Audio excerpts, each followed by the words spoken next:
we want to hear a word of witness from Jon Sandman, who's going to come forward and speak a word of tribute about Eric. Thank you, sir.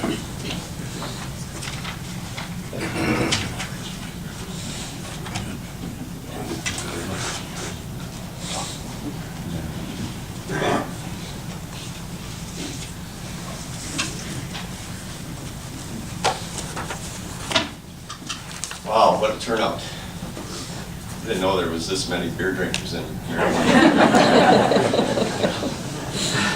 But I'm glad. Eric sent me here to spread some cheer and crack beer.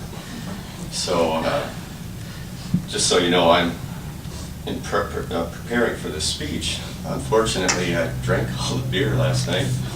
So, but there will be more at the Legion following this ceremony.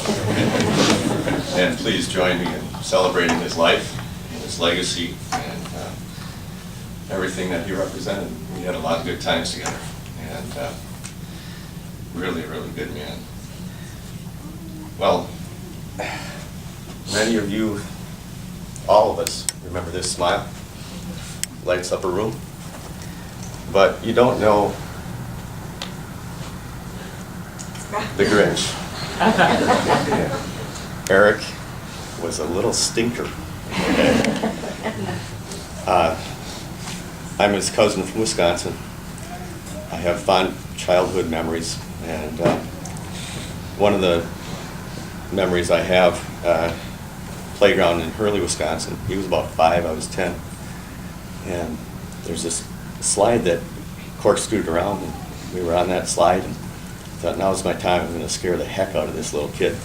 So I went down, and I'm waiting for him to come out on here like this. And he's not coming. And then all of a sudden it's raining. It's a sunny day. And I hear this, and I looked up. He's peeing on me. That was Eric. So we went back to our Mumo's house, grandmother's. He raided the garden for these carrots, and he washes them off in the rain barrel, and he's chowing them, and he leaves me with the greens. Guess who got in trouble? Thanks. Oh, so anyway, he and I got to know each other, even though we didn't see each other for every couple of years growing up. Family reunions back in Hurley. We got to know each other better later in life. Yeah, unfortunately, or fortunately, we had a lot of the same interests, I found, and passion.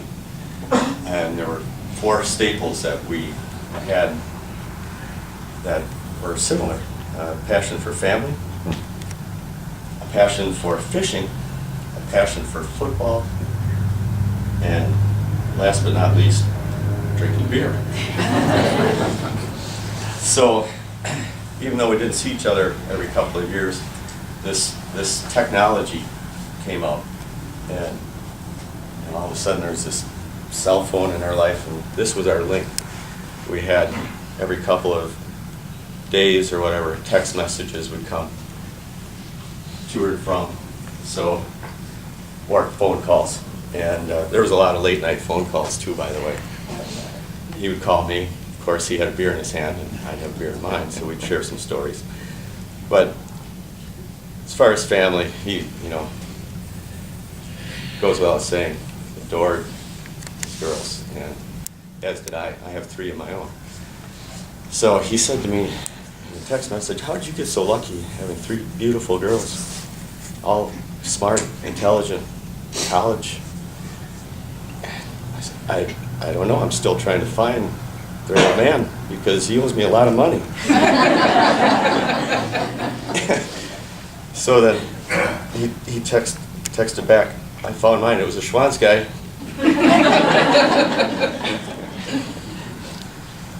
But then he texted back and he said, "Do you have any naked pictures of your wife?" And I said, "No." And then the text comes back, "Do you want some?" That was Eric. Wow.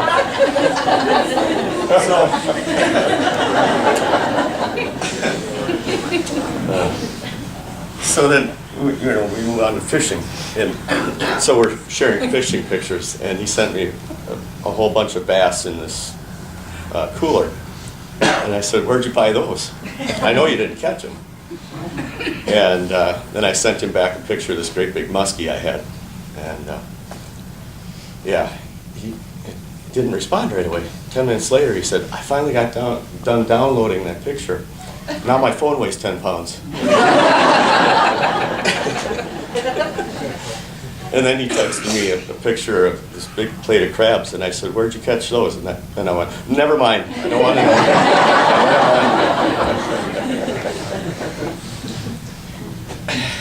And then football. Okay, so football. He said, "You're out there in the Midwest," and I don't get it. Iowa has such a great tradition with their college. Why don't they have a pro team? And I said, "That's easy, because then Minnesota would want one." Go Packers. All right, so then a late night phone call comes a few years ago in advance. Many months down the road is our family reunion again. And we're having a few beers and talking on the phone, and all of a sudden he said to me, "So you're going to do the Pavo, right? Pavo Nurmi Marathon is in Hurley, same weekend as our upcoming family reunion." And of course, I'm 3 sheets to the wind. I said, "Of course, you're going to do it too, right?" "Oh yeah, yeah." So I hung up the phone, and the next morning I'm researching how to train for a marathon. Keep in mind, I'm 44. I've never run a sanctioned event of any length in my life. And my wife said, "What are you doing?" I said, "I'm going to run the Pavo." She said, "Stop it." I said, "No, it's a challenge. Eric wanted me to do this, and he's doing it too." So, long story short, I trained for 16 weeks in advance to go to the Pavo. And I picked him up at the airport, and I said, "You're ready? You trained, right?" And he said, "For what?" I said, "Pavo!" And he said, "Right." I said, "I'm doing it." He said, "No, you're not." We had a couple beers, and I said, "I'm doing it. I trained." The look on his face, he just couldn't believe me. So I said, "No, I'm serious." We went up. And before the race, my wife was all a bundle of nerves. She can't believe I'm doing this. She's convinced I'm going to kill myself. And so I said to Eric, I said, "Look," I pulled him aside, "you got to help me out here. Trace is really a bundle of nerves, and you got to do me 2 favors. First of all, you got to take care of my wife while I'm out here doing this thing.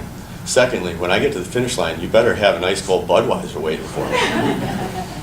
And like my brother from another mother that he is, he's going to do his due diligence. He took care of my wife for 4.5 hours that it took me to run the race. He was bar hopping in Hurley. He shows up at the finish line with a Budweiser in his hand and holding my wife up, who's just like this. Jeez, thanks a lot. Thanks a lot. Oh my God. So he did get the last laugh, because then we went home from that escapade. He went home back here a week later. I get a package in the mail. I'm looking at it, and what the heck? I open this up, and there's this little statue, this little figurine of Homer Simpson. Now, let me backtrack, because when we were driving up there, he got a whole dose of my road rage. Okay? I have a little issue with that. So now I open the package, there's Homer Simpson, and there's a little button on the bottom, and I push it, and it says, "Your child might be an honor student, but you're a moron." I said, "Oh my God, this is great." It sits right in my cup holder. It's there today. So, and it has all these different sayings. That's my favorite. So again, he gets the last laugh. So now I'm going to remind you all, we're going to have a lot of fun today. This is a celebration of life. and join me in that celebration if you would afterwards. Thank you.